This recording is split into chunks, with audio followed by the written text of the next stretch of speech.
Hello amis internautes, en tout cas j'espère qu'aujourd'hui encore vous portez très bien par la grâce de notre Seigneur Jésus-Christ. Nous sommes en très bonne santé évidemment par sa grâce. Quand je dis nous, parce que je ne suis pas seul, je suis avec ma sœur bien-aimée Maman Tina. Maman Tina, comment tu vas? Je veux bien, frère Prince. Et comment tu vas aussi? Ça va, on peut le Toujours. constater. Toi aussi, je voulais dire, tu as bonne mine. Oui, c'est la grâce de Dieu. C'est la grâce du Seigneur et nous comptons chaque jour et à tout moment sur sa grâce. Gloire au Seigneur. Et voilà, amis internautes, aujourd'hui encore, nous sommes là pour parler de la foi et la prière commune. Mais je vais déjà préciser que le grand thème, c'est la communion fraternelle. Donc, nous avons beaucoup de vidéos sur la communion fraternelle. Nous avons vraiment parlé de beaucoup de choses. Donc, j'exhorte des personnes qui n'ont pas vu nos vidéos précédentes d'aller sur notre page pour aller vraiment s'édifier. Ça vous fera un grand bien. Amen. Et donc, comme j'étais en train de le dire, nous allons parler aujourd'hui la foi et la prière commune dans la communion fraternelle. Maman Tina, excuse-moi, je vais te laisser la parole. Encore? Qu'entends-tu? Oui, évidemment. En tout cas, j'aime vraiment quand tu expliques quelque chose. J'aime vraiment quand tu parles. Vraiment, ça fait du bien. Gloire au Seigneur. Voilà. Donc, je vais te demander, qu'entends-tu par la foi et la prière commune?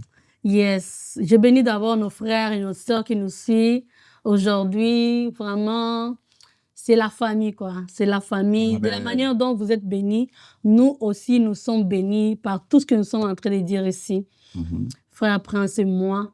Donc, la foi et la prière commune, c'est les expériences, en fait. La témoignage, c'est comme ça que moi, je vois ça. Les témoignages, les expériences, toutes ces choses-là que nous sommes en train de vivre avec le Seigneur, nous ne devons pas les cacher. Amen. Il y a d'autres choses que le Seigneur permet dans notre vie et pour que ce soit comme des béquilles pour d'autres personnes. Cette histoire-là, cette situation-là que tu as passée, que le Seigneur t'a donné la victoire, sûrement quelqu'un d'autre passe sur le même histoire, quoi. Donc, si tu donnes ton témoignage, tu es là pour édifier l'autre. Tu es là nous sommes là pour nous encourager dans la foi, dans la prière. C'est ça, ce que je peux dire un peu par rapport à la foi et la prière commune. D'accord. Merci en tout cas, ça fait vraiment du bien de pouvoir faire comprendre à nos amis internautes qui nous suivent. Et en dessous de ça, on va parler d'abord, on a quelques points avec lesquels nous voulons partager avec vous. Le premier point déjà, c'est partager sa foi et ses croyances les uns avec les autres. Et donc, je vais renchérir sur ce que Maman est en train de dire. Partager sa foi et ses croyances les uns les autres, c'est en fait, on va dire, témoigner des choses par lesquelles nous sommes passés, témoigner, par exemple, ses expériences, les défis qu'on a vécus, parce que ça peut aider l'autre, ça peut fortifier l'autre. Et c'est pourquoi nous ne devons pas vraiment cacher des témoignages. Parce que nos témoignages aussi donnent aussi la force, donnent aussi, on va dire qu'on appelle ça même l'espérance aussi à ceux-là, par exemple, qui sont en train de passer par cette même situation que nous, Dieu nous a fait la grâce de surmonter. Donc, c'est un peu ça. Et je vais prendre un verset biblique pour étayer ce que je suis en train de dire. Amen. C'est dans Romains 1, le verset 12. La Bible dit, ou plutôt, ce que je désire, c'est que nous soyons encouragés ensemble au milieu de vous par la foi qui nous est commune à vous et à moi. Et donc, vous comprenez ici, la Bible nous fait comprendre que nous devons nous encourager ensemble au milieu de vous. Donc, c'est un peu ça. C'est ce que je voulais dire par rapport à ce que nous avons commencé à vraiment expliquer. Et Maman Tina, je ne sais pas si tu veux me laisser un peu le temps aussi de continuer aussi à... Voilà. Et un autre point, c'est le fait de prier ensemble. Parce qu'évidemment, on a parlé des prières. On a parlé des prières. C'est vrai. C'est vrai que les témoignages, ça fait du bien, ça édifie. C'est vrai que nous devons vraiment, on appelle ça, partager nos expériences vécues, voilà, les défis par lesquels nous sommes passés pour faire du bien à d'autres. Mais on ne doit pas oublier la prière. Donc, prier ensemble pour les besoins des uns et des autres. Et encore là, je vais prendre un verset biblique. Vous le savez, nous sommes des chrétiens. Un chrétien, c'est la parole du Seigneur Jésus-Christ. Pour vous faire comprendre que tout ce que nous disons, ce n'est pas des choses que nous inventons nous-mêmes. Donc, voilà. Et c'est dans le livre de Matthieu, Matthieu 18, à partir du verset 19. Je vous dis encore que si deux d'entre vous s'accordent sur la terre pour demander une chose quelconque, elle leur sera accordée par mon Père qui est dans les cieux. Car là où deux ou trois sont assemblés en mon nom, Je suis au milieu d'eux. Et le je suis ici, le je, c'est le Seigneur Jésus-Christ. Donc, nous devons prier. Nous devons nous lever aussi dans la prière, nous devons prier ensemble. Et la Bible explique ici, si deux personnes se mettent ensemble pour prier, Dieu fera grâce. Donc, comprenons ici que Dieu fait grâce, Dieu exauce, Dieu fait du bien. Amen. Et nous devons comprendre aussi que la prière est très importante dans la important. vie d'un chrétien. Amen. La prière n'est pas une option. La prière n'est pas une corvée aussi. La prière est vitale. La prière est importante. La prière est le canal, le moyen que nous avons pour converser avec notre Seigneur, pour échanger avec notre Dieu, pour lui faire part des situations que nous vivons. Donc, la prière est importante. Maman Tina, je ne sais pas si tu as quelque chose aussi à rajouter. Yes, frère Prince. Ici, moi, je remarquais, on nous dit, le sous-point ici nous dit, prier ensemble. C'est ça. La prière en équipe. Encore, nous sommes une équipe. Nous sommes une équipe. Savoir l'importance de la prière ensemble. Des choses là, c'est de moins en moins, frère Prince. Vraiment. On prie ensemble, peut-être seulement à l'église. À l'église, c'est bien, mais aussi, comme nous avons dit, la communion fraternelle ne se limite pas seulement à l'église. C'est ça. Maintenant, les pasteurs, laisse-moi dire ça. Les pasteurs ont peur. Bon, pas tous les pasteurs, hein. Ouais, il faut préciser. Faut préciser. Pas tous les pasteurs. C'est vrai. D'autres hommes dédiés ont peur si 2, 3, 4 se mettre ensemble. Frères, sœurs de l'église se mettent ensemble pour prier. Ah, vous allez commencer une église. Non, non, pas toujours. Non. Nous devons faire cet équilibre-là. Ça, c'est vrai. Nous devons faire cet équilibre-là. Nous devons savoir que c'est normal. Ici, on nous parle de prier ensemble pour le besoin des uns des autres. Comment on va prier pour ces besoins? Le Seigneur sait que c'est très important de prier ensemble.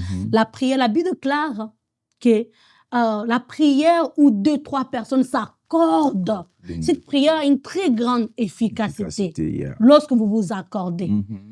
Lorsque cette chaleur corporelle, ça fait aussi que les dons, tu sais que les gens se transmettent même les dons spirituels par les faits d'être ensemble, prier ensemble. Les faits d'être ensemble, de se tenir par la main.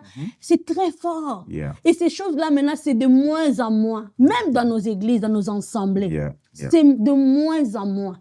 Lorsqu'on te dit, va tenir ton frère à la main, prier ensemble, it's boring now. C'est boring. Faut donner l'explication en français.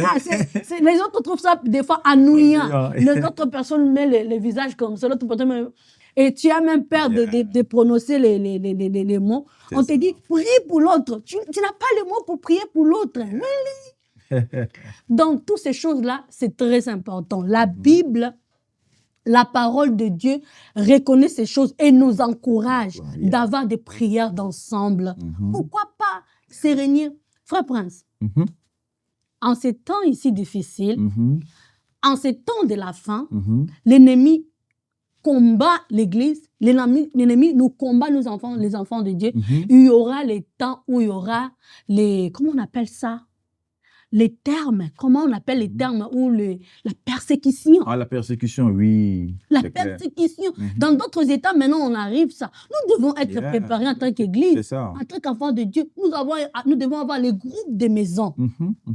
Tu te rappelles dans les... Mais à la base, c'est comme ça que l'Église a commencé. Hein? Les Bibles, ils avaient des groupes de maisons. C'est comme ça que ça a commencé. Maintenant, quand on viendra, on connaît déjà votre adresse, l'adresse de votre église, de votre assemblée. Quand on viendra là-bas, on vous disperse. Vous allez prier comment? Alors que si nous avons des groupes de maisons, dans le quartier, par exemple, Lawrenceville, nous avons tous les frères de Lawrenceville. Il y a un jour là, on s'est ensemble, 2, 3, 4, 5, 6 personnes. On prie pour le besoin de l'un de l'autre. Très efficace. Et les frères de Loganville, on se ressemble. Quelque part, on prie. On part même au parc, on prie. C'est ça. Et toutes ces choses-là, c'est avantageux pour nous. L'ennemi divise pour bien régner. Plus on prie ensemble, plus c'est fort. Amen. Pourquoi est-ce que les seigneurs encouragent même les prières en famille ou entre mari et femme? Lorsqu'un mari et sa femme prient ensemble. Pourquoi est-ce que la Bible encourage ça? Parce que c'est très fort de prier ensemble. Vous vous accordez dans la prière. Et ici, on nous parle de prier ensemble pour le besoin des uns et des autres. Tu as un besoin, je ne le cache pas.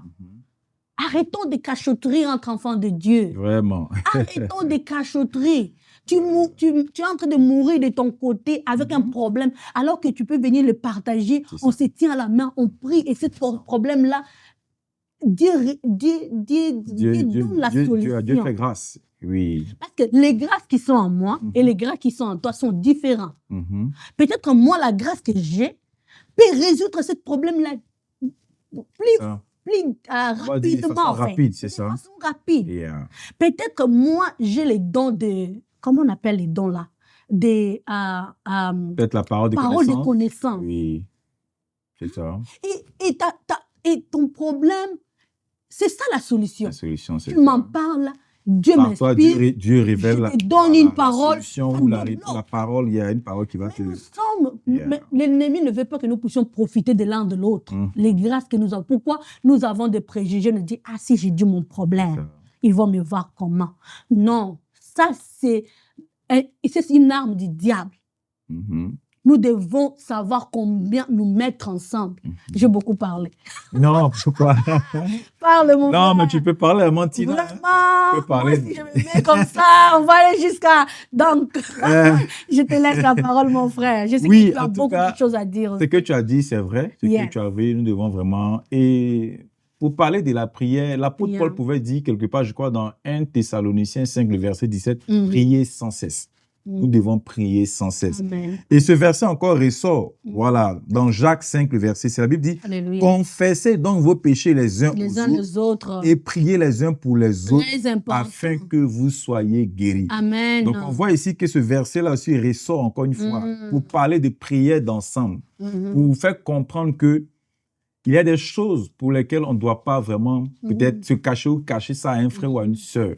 Parce que comme Maman Tina vient de le dire, il y a certaines choses, peut-être c'est quand l'autre va venir te soutenir en prière que Dieu pourra faire grâce, que Dieu va décanter la situation, où Dieu peut se révéler par une parole de connaissance. Donc nous voyons que bien aimé, il est important souvent, on n'a pas dit d'exposer, on va dire peut-être votre vie privée, votre intimité. Tous les détails, voilà, tout ça. De votre vie maritale. Non, ce n'est pas de ça que nous sommes en train de parler.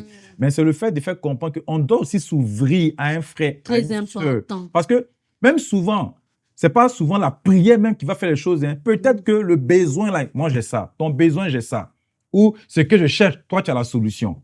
Donc, c'est en partageant, en expliquant. Et puis je vais te faire rire. Vas-y, Maman Tina. Comme dans l'histoire là des frères là qui cherchaient l'argent pour se marier à l'église. Et à côté, il y avait un homme riche à côté à l'église, tu vois. Oui, c'est ça. Et le monsieur avait le moyen. Mais comme il faisait que plairer à l'église, Seigneur, l'argent. Et puis il avait besoin de combien dans l'histoire? De $500. Il disait, Seigneur, et le monsieur, pour lui, $500, c'était rien. Et il a vraiment arrêté la prière pour dire, frère. Ok, dis-moi, tu as besoin de combien? Tu as besoin de combien? Ok, prends les $500. C'était pas comme si de l'orgueil. Mais pour lui, il disait, moi, j'ai des choses très importantes à dire à Dieu. Donc, pour dire, frère Prince, il y a des choses que Dieu, on n'a même pas besoin de prier. Seulement, le fait que tu aies ton frère et ta sœur, tu as déjà la réponse. C'est déjà résolu. Mais il faut t'ouvrir. Mais il faut parler. Il faut te confier à quelqu'un. Tant que tu ne le feras pas, je ne suis pas magicienne. C'est ça. Pour savoir ce qui est dans ton cœur. Ce qui est dans ton cœur, ce que tu vis. Je ne suis pas magicienne pour savoir qu'il y a une maladie. Je ne suis pas magicienne pour savoir qu'il y a un péché qui te dérange. On venait de dire ici que concernant la masturbation, c'est un péché qui se libère seulement en confessant. En confessant, c'est ça. En disant ça comme ça. Si tu libères directement. Mais tant que tu ne parles pas, on n'a pas dit d'aller parler à tout le monde. Tout le monde, c'est ça. Quelqu'un de confiant, quelqu'un de mature. Quelqu'un, tu penses que si je veux parler à ses frères, mon problème sera bien gardé et il pourra aussi m'aider dans la prière. Mon frère, je suis en train de me battre avec la masturbation. Regarde, je fais ceci, j'ai essayé, mais je n'arrive pas. Aide-moi dans la prière. Soutiens-moi dans la prière. C'est ça. Nous devons arriver à ce niveau-là. Mais de plus en plus, l'ennemi combat ça. C'est ça. Maintenant, c'est chacun pour soi, Dieu pour tous. Je t'ai dit. Chacun pour soi, Dieu pour tous. Il y a des gens qui meurent, qui souffrent. Il y a des chrétiens maintenant qui ont la maladie là, On appelle ça comment? Je ne sais pas si c'est l'AVC, Non, l'arrêt cardiaque. arrêt cardiaque, mais L'arrêt aussi cardiaque. l'hypertension. Oui, On appelle ça. c'est hypertension ou quoi, quelque chose comme Les ça. maladies là. Il y a tellement de Parce qu'on est trop enfermés, nous ne pouvons pas. Les païens peuvent mourir de ces maladies, non pas nous. Parce que nous avons des frères auxquels nous pouvons aller nous confier, nous pouvons aller parler. Et comme on disait, la solution n'est pas forcément dans la prière. Ta solution n'est pas peut-être forcément dans la prière. Peut-être que le monsieur qui est à côté de toi là, il a la réponse à ton sujet. Il a cette solution-là. Mais tant que tu ne parles pas, tant que tu ne communiques pas, il n'y a pas besoin que tu sois secouru. En tout cas. Maman Tina, en tout cas, merci pour ce que tu as dit. Et l'histoire que tu as donnée, le témoignage, ça me rappelle aussi une petite histoire pour édifier quelqu'un que je vais expliquer en parlant de la prière et en parlant aussi du fait aussi de pouvoir soit donner son sujet de prière. Il y a un pasteur au pays, en Côte d'Ivoire, un pasteur là. En tout cas, je pense que c'est Dieu qui l'a inspiré cela. Pendant le culte et tout, il a dit, bon, que chacun se tourne vers son voisin et que les deux s'attrapent. Et que l'autre donne son sujet, ils vont prier ensemble. Tu vois? Et il y a une dame, par exemple, elle va attraper la main d'un monsieur, alors que le monsieur était, on va dire, cadre ou le boss d'une entreprise. Alors qu'elle cherchait du travail. Tu vois comment Dieu sait faire les choses? Comment dire en Côte d'Ivoire, Yako? Et le monsieur demande le sujet de prier à la dame. La dame dit que non, je cherche du travail, que j'ai déposé mes dossiers par-ci, par-là, on ne m'a pas encore appelé. Le monsieur lui demande que c'est dans quel domaine. Elle dit au monsieur. Donc, le monsieur n'a rien dit. Ils ont commencé à prier. Le monsieur s'est donné son sujet, ils ont commencé à prier. Et après le culte, le monsieur qui va vers elle, il dit à la dame, voilà mes contacts, mes coordonnées, comme ça. Lundi ou tel jour, viens, tout le temps. Elle n'en revenait pas. C'est-à-dire que sur le champ, elle n'a pas encore été embauchée, mais elle était surprise, en fait. Comme pour dire quoi. Souvent, la solution à côté... Dieu passe par un frère, par une sœur pour nous faire du bien. Toujours. Et c'est comme ça que la dame a eu du boulot, la dame a été embauchée. Parce que l'avantage, le monsieur sait déjà qu'elle est chrétienne, elle craint Dieu, ils sont de la même assemblée. Donc, elle a eu du boulot comme ça. Facile. Et puis, là où les autres vont se battre à faire des comment on appelle ça, des interviews. Elle est partie Toi, tu es comme... Le monsieur l'a embauché. Ta vie. Le monsieur l'a embauché. Parce que il la connaît à l'église, il sait comment elle est à l'église. Plus ou moins, il connaît quand même sa vie. Elle craint Dieu tout et tout. Donc, il s'est dit, pourquoi pas, on va l'embaucher. Donc, c'est comme ça. Donc, bien aimé, ces histoires pour vous faire comprendre que, voilà, souvent, partagez ce que vous vivez afin qu'ensemble, vous priez. Et même, vous savez, le bénéfice aussi de faire des prières ensemble, souvent, toi seul, tu n'arrives pas à prier. Souvent, toi seul, tu as cette lourdeur-là, où tu es dépassé par cet événement qui te fatigue, où vraiment, on va dire, tout est devant toi comme sombre. Et le fait d'aller vers un frère, vers une sœur, vers quelqu'un, comme tu as dit là, quelqu'un de confiant, et en priant ensemble, tu vas voir que ça va te donner encore le goût de prier. Ça va te relever encore dans la prière. Ça va te challenger à nouveau. Donc, bien aimé, c'est important de prier ensemble. C'est important souvent de confesser nos péchés à un proche, à quelqu'un de confiant, comme Maman Tina vient de le dire. Il y a des péchés là. Tu vas être délivré que par le fait de confesser. Il y a des oppressions. Tu seras délivré que par le fait de dire à quelqu'un ou de confesser cela. Bien-aimé, notre Dieu, il n'est pas statique. Notre Dieu, quand quelqu'un pourrait le dire, il est multidimensionnel. Amen. Il opère de plusieurs façons. Donc, je vais dire à quelqu'un, vraiment, tu peux t'ouvrir à quelqu'un proche. Tu peux regarder même dans l'assemblée des saints, dans l'église, pour voir à ce frère-là quand même, il a l'air d'être sérieux. Tu approches la personne, ne te gêne pas. Parce que comme on vient de le dire, là, il y a des péchés sur lesquels, comment on appelle ça même, tu es sous l'emprise. Il y a certaines choses que tu fais qui ne glorifient pas Dieu, qui te fatiguent, tu n'arrives pas à sortir de là. Mais le fait de confesser, le fait d'approcher quelqu'un avec lequel vous allez prier, il va te soutenir. Tu vas voir que quelque temps ou à l'instant même, tu seras délivré de cela. Amen. Donc, c'est un peu ce que je voulais rajouter, Maman Tina. Voilà quoi. Je ne sais pas si tu as quelque chose encore à dire, je te laisse la parole. Vraiment, c'est ça. Nos frères, nos sœurs, c'est les mensonges du diable. Des fois, de se dire que si je dis ça, on va me prendre comment? Si je dis ça, on va répandre mon histoire. Si je dis ça, moi je veux. C'est ça. Plus le diable veut t'achever, plus il t'éloigne des gens. C'est ça, c'est clair. Plus il t'éloigne de tes frères. Il sait que lorsque... Tu vois, je vais donner une illustration là. Quand tu veux, comme dans le film qu'on regarde, le film d'action là, quand l'ennemi là vous tuer, qu'est-ce qu'il fait? Il vous disperse. C'est ça. Chacun voit, celui prend ses chemins. Il et choisit là, bien il vous choisit maintenant, ça. il commence maintenant à vous cibler. Un par un, il vous tue un par un. Il sait que quand vous êtes ensemble, vous êtes plus fort, il ne peut pas vous avoir. Et qu'est-ce qu'il fait? Il vous éloigne. C'est comme ça la stratégie du diable.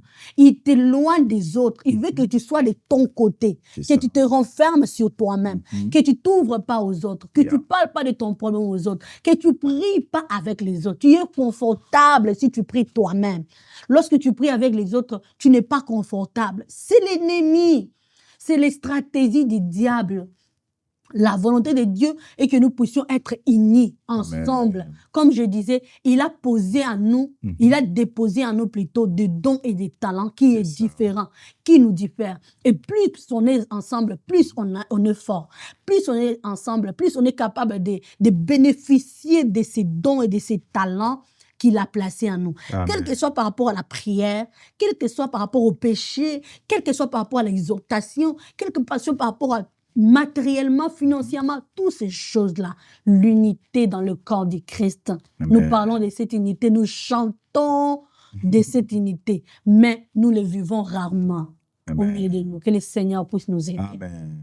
Nous allons passer à notre point, c'est encourager la croissance spirituelle des Amen. Uns et des autres. C'est vraiment important d'encourager aussi les autres, d'encourager vraiment la croissance spirituelle des autres, parce qu'il faut savoir, comme on l'avait dit, on appelle ça même dernièrement, qu'on peut arriver dans le Seigneur, mais dans l'évolution, on peut ne pas avoir, on va dire, comme on appelle ça même si je peux employer ce terme-là, le même degré, mais le même niveau. Donc, il faut encourager aussi les autres dans cette croissance-là. Il faut encourager les autres, il faut vraiment être là à les motiver. Voilà, c'est un peu ça ce que je voulais dire. C'est pas maman, Tina, s'il y a quelque chose que tu as dit par rapport à cela.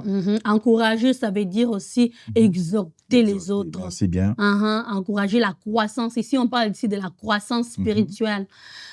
C'est exhorter les autres. Ne laissez pas l'autre rester à son niveau. Plutôt, si Dieu te bénit de comprendre des choses que l'autre ne connaît pas, aide l'autre à venir à ton niveau, quoi. Que vous puissiez aller ensemble. Il ne faut pas te glorifier, frère Prince. Moi, ça m'étonne qu'il y ait les gens qui se glorifient, même dans la famille de la chair, même dans la famille spirituelle. Mais dans la famille de la chair, tu verras quelqu'un qui dit, dans cette famille, il n'y a moi qui prie que les autres. Si je ne prie pas, vous ne priez pas. Dans cette famille, il n'y a que moi que Dieu parle.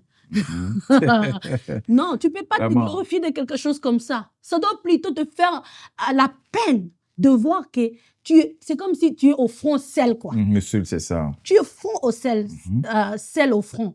Et quand tu es front, sel au front, tu es objet de beaucoup d'attaques.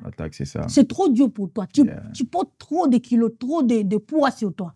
Mais s'il y a 2, 3, 4 personnes qui vous portez le poids ensemble, ce sera plus léger. Et vous combattrez des combats, vous allez avoir des résultats et des victoires. C'est comme ça dans la foi chrétienne, lorsque l'autre est en bas, toi qui connais plus, relève l'autre. C'est encourager aussi l'autre. Dans la foi chrétienne, lorsque quelqu'un est désorienté, par rapport à un sujet, Dieu te donne la grâce de lire la parole, de la comprendre avec la grâce divine. Mais l'autre n'arrive pas à ce niveau-là. Explique à l'autre. Dieu voulait dire ici comme ça. C'est pas de la manière dont tu comprends. Ici, Dieu voulait dire ça. Et l'autre, c'est vrai, je n'avais pas compris ça comme ça. C'est pourquoi nous devons avoir des partages entre nous. C'est important. De la même manière que nous avons des temps de prière, nous devons aussi avoir les temps de partage entre nous. Ça aide aussi que l'autre qui était bas niveau puisse monter. On l'encourage. Encourager aussi pour moi, c'est fortifier aussi l'autre. Quelqu'un qui ça marche avec Jésus et tu sens qu'il commence à faire des exploits, quoi. Il a quitté, par exemple, Dieu l'a fait grâce, il commence à chanter pour Dieu. Il était seulement les gens qui chauffent le banc comme on les appelle. Je te dis, franchement. Les gens qui chauffent seulement le banc. Mais là, maintenant, il prend son courage, Dieu le réveille, maintenant il commence à servir Dieu dans les protocoles. Lorsque tu le vois en chemise là, servant de l'Éternel. Il s'investit maintenant en fait. Yes. C'est important. servant de l'Éternel. Look at you. Regarde comme tu es trop beau dans ton uniforme. C'est Amen. super. Tu vois, non, tu l'encourages, en fait. Et tu encourages également sa marche. Ah, oh, mon frère, vraiment, tu viens de loin avec Jésus. Regarde comme tu étais. Ah, regarde comme tu es venu aujourd'hui. Ah, vraiment, quand je regarde ta vie, je bénis Dieu, quoi. Que le Seigneur te bénisse. Vraiment, va de l'avant. Et puis, dans tes moments de prière personnelle, ah, Seigneur, merci pour la vie de frère Prince. Regarde ce que tu fais dans sa vie. Oh, papa, regarde ce qu'il est devenu. Aujourd'hui, maintenant, il te sert. Seigneur, je te rends grâce pour lui. Seigneur, bénis-le encore. Seigneur, fortifie-le encore. Nous devons faire des choses comme ça, frère. Yeah. En tout cas, vraiment, Amen. on a besoin de cela. Et je vais Alléluia. prendre un verset biblique. Amen. Voilà, comme vous le savez d'ailleurs, chaque fois, nous sommes dans la parole. Mhm. La Bible dit, c'est dans 1 Thessaloniciens 5, le verset 11. La Bible dit, c'est pourquoi exhortez-vous réciproquement et édifiez-vous les uns aux autres. Attends, excusez-moi. Je vais relire encore. La Bible dit, c'est pourquoi exhortez-vous réciproquement et édifiez-vous les uns les autres comme en réalité vous le faites. Et je vais encore prendre un autre verset, Maman Tina, excuse-moi. Ok, vas-y. C'est dans le livre de Colossiens. Colossiens 3, le verset 16. La Bible dit que la parole de Christ demeure en vous dans toute sa richesse. Instruisez-vous et exhortez-vous les uns les autres en toute sagesse par des psaumes, par des hymnes, par des cantiques spirituels, chantant à Dieu dans vos cœurs sous l'inspiration de la grâce. Donc, c'est ce que Maman Tintin te fait comprendre à chacun de nous tous ici. Donc, encourager, c'est s'exhorter, s'édifier. Donc, bien-aimés, nous vous encourageons. Nous vous encourageons vraiment à vous édifier. S'édifier, même c'est dans les Écritures. Prendre la parole, méditer, comme elle est en train de dire là. S'édifier, s'exhorter, c'est vraiment encourager l'autre, c'est relever l'autre lorsque l'autre est faible, c'est prier ensemble, c'est très important. Et je veux rappeler encore à tous ceux-là qui nous suivent que c'est ça aussi la communion fraternelle. Nous allons sans cesse rappeler à tout le monde que la communion fraternelle ne se limite pas seulement à l'église où on va faire notre culte. Non. La communion fraternelle aussi, c'est à la maison, c'est chez quelqu'un, c'est quelque part, parce que l'église, c'est vous et moi. C'est Maman Tina et moi, l'église. C'est ça, l'église. Donc, c'est un peu ça, pour rappeler encore tous ceux-là qui nous suivent ou qui nous prennent en marche. Donc, voilà un peu, Maman Tina, ce que j'avais voulu rajouter. Avant de passer à l'autre point, je ne sais pas si tu as quelque chose encore à rajouter.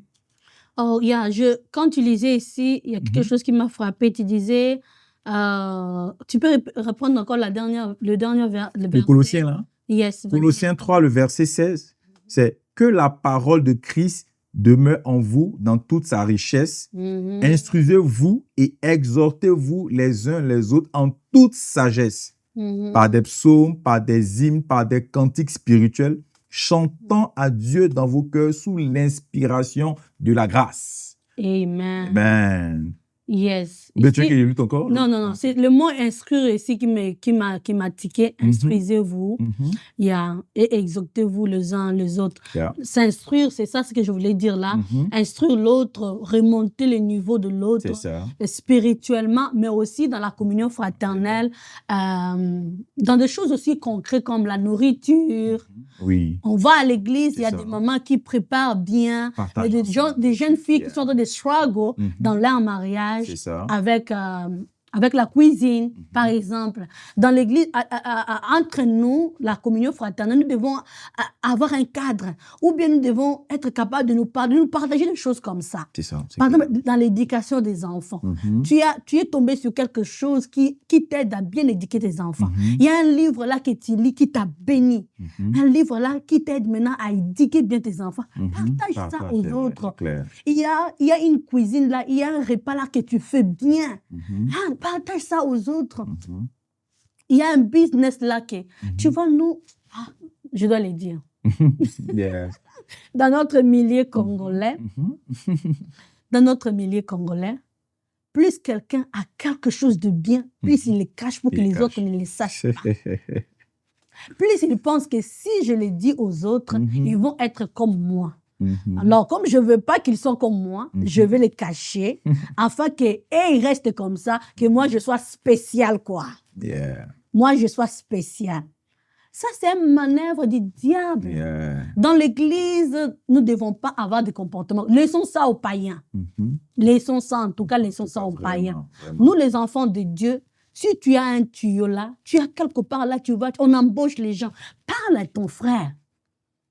Si tu as un canal, tu as fait un business là, Dieu te donne l'idée de faire un bon business là, partage aux autres. Et les autres maintenant disent, moi je ne veux pas faire ça, c'est bien, mais j'ai quand même la connaissance. Mais nous devons toujours être open, ouverts, pour partager, instruire les autres dans ce sens-là. Amen. Gloire au Seigneur. Nous glorifions encore le Seigneur. Et l'autre point, le dernier point, c'est célébrer ensemble la foi. Yes. Et là, je tombe automatiquement sur un verset qui est dans le livre des Hébreux. Hébreux 10, le verset 25. La Bible dit, « N'abandonnons pas notre assemblée comme c'est la coutume de quelques-uns, mais exhortons-nous réciproquement, et cela d'autant plus que vous voyez s'approcher le jour. » La Bible nous précise de ne pas abandonner notre assemblée. Donc, c'est ensemble. Nous devons célébrer la foi. Nous devons vraiment être ensemble. Et, Tina, je ne sais pas si tu as quelque chose encore à rajouter par rapport à ça. Moi, j'ai un verset aussi que je vais partager ici. C'est Psaume 95, 1 à 2. Venez, chantons avec allégresse à l'Éternel. Poussons des cris de joie vers les rochers de notre salut. Allons au-devant de lui avec des louanges, faisons retentir des cantiques à son honneur. Là, nous allons envers notre Dieu. Pas je pars. C'est ça. Mais nous allons. Nous allons ensemble. C'est ça. Ici, on nous parle de célébrer ensemble notre foi.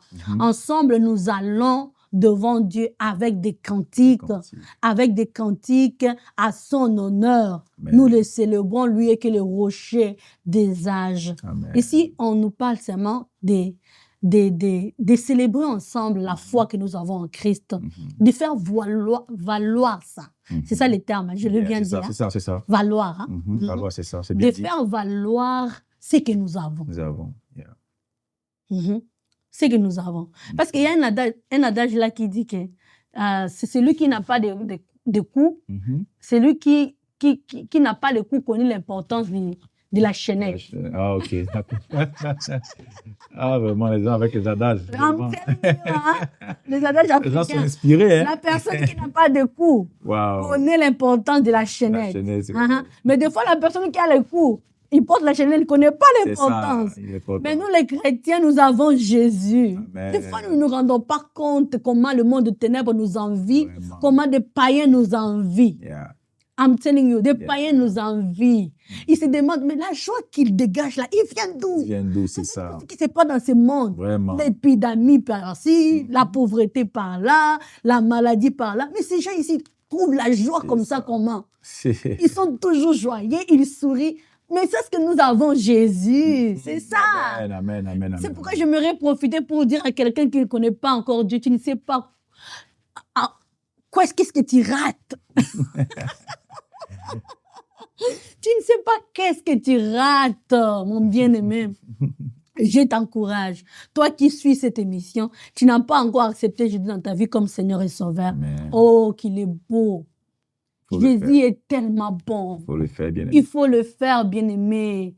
Accepte Jésus, l'homme de Galilée, les rochers des âges, le roi de rois, le tout-puissant, le créateur incréé. Yakala mama. Je vais parler en langue ici. Le bien-aimé, vous êtes béni de Dieu, hein? My God. Je vais parler en langue ici. Martina, elle est inspirée, hein? Pour vous dire combien mon Jésus est bon. Amen. Il est tellement bon. Alors, toi qui ne le connais pas, ne passe pas à côté, bien-aimé. Accepte ce Dieu dans ta vie comme Seigneur et Sauveur. Et tu verras que ta vie sera bouleversée. Amen. Et la joie que tu vois ici, tu auras cette joie-là. Tu auras cette joie-là, bien-aimé. Cette joie-là, il n'y a que Jésus qui la donne. Le monde ne peut pas te donner la joie que Jésus te donne. L'argent ne peut pas donner la joie. Les hommes, le mariage, les enfants, toutes ces choses-là, ne peuvent jamais comparer à la joie que Jésus t'apporte. Tu ne seras jamais complet tant que tu n'as pas Jésus dans ta vie. Il n'y a que Jésus qui peut te rendre complet. Alors, je disais, revenons. Powerful, so deep. Revenons ici. Maman Tina, nous sommes à la fin de notre émission. Alléluia. Je pense on finit déjà. Oui, mais Comme dans cet élan, je veux te laisser prier pour quelqu'un. Je te sens inspiré, je vais te laisser le temps de prier pour quelqu'un. Je ne sais pas comment tu seras conduit, mais je veux qu'on prie pour des gens. Je veux te laisser prier pour quelqu'un qui nous suit. Je veux que tu pries pour quelqu'un. Seigneur. Merci Jésus. Seigneur, tu es tellement bon et merveilleux. Nous te disons merci pour ce moment. Tu sais pourquoi tu as voulu que nous puissions faire cette émission. Et nous ne le faisons pas pour nous. Seigneur Jésus, si c'était seulement pour nous, nous avons laissé tellement des occupations. Mais nous sommes là pour toi. Nous avons dit oui. Et nous sommes là. Et je sais que quelqu'un, quelque part, nous suit. Je prie pour ce cœur, Seigneur, qui nous suit. Je prie pour ce cœur qui a suivi cette émission, Seigneur. Saint-Esprit, il n'y a que toi qui convainc du péché. Il n'y a que toi qui peux changer le cœur d'un homme. Il n'y a que toi qui peux transformer le cœur d'une personne, Seigneur. Alors je prie, Saint-Esprit, que tu touches le cœur, que tu changes le cœur, que tu transformes le cœur, que tu changes la mentalité, le forteresse dans nos esprits, dans l'esprit de nos frères qui nous suivent. Seigneur, fais tomber ces forteresses, afin que tu te révèles à eux, afin que tu le relèves, afin que tu leur donnes l'intelligence, la sagesse, afin que tu les rends capables d'être ouverts, Seigneur, aux autres, Père. Oh, touche, Seigneur, une personne qui nous écoute, qui ne connaît pas Dieu, une personne qui nous écoute, qui ne connaît pas, il dit que les gens ici parlent de la communion fraternelle, mais moi, comment je peux faire pour vivre cette communion fraternelle? Saint-Esprit, touche le cœur, afin que la personne qui ne te connaît pas puisse connaître Dieu, puisse donner sa vie à Dieu, puisse changer sa vie, Seigneur, afin que tu changes sa vie. Merci pour ce que tu fais dans le cœur de nos frères et de nos sœurs qui nous suivent. Que toute la gloire te revienne, Seigneur, parce que tu l'accomplis, Saint-Esprit, au nom de Jésus-Christ. Amen, amen, amen, amen, amen. Merci, Maman Tina. En tout cas, comme j'étais en train de le dire, nous sommes à la fin de notre émission. Vous êtes bénis d'avoir pris part à cette émission. Et que Dieu vous garde et qu'il vous fasse la grâce encore de tomber encore ou de regarder nos émissions futures, nos podcasts à venir. Portez-vous bien et que la grâce du Seigneur surabonde dans vos vies, dans vos familles, au nom de Jésus. Nous vous Amen. bénissons. Allez, bye. Gloire au Seigneur.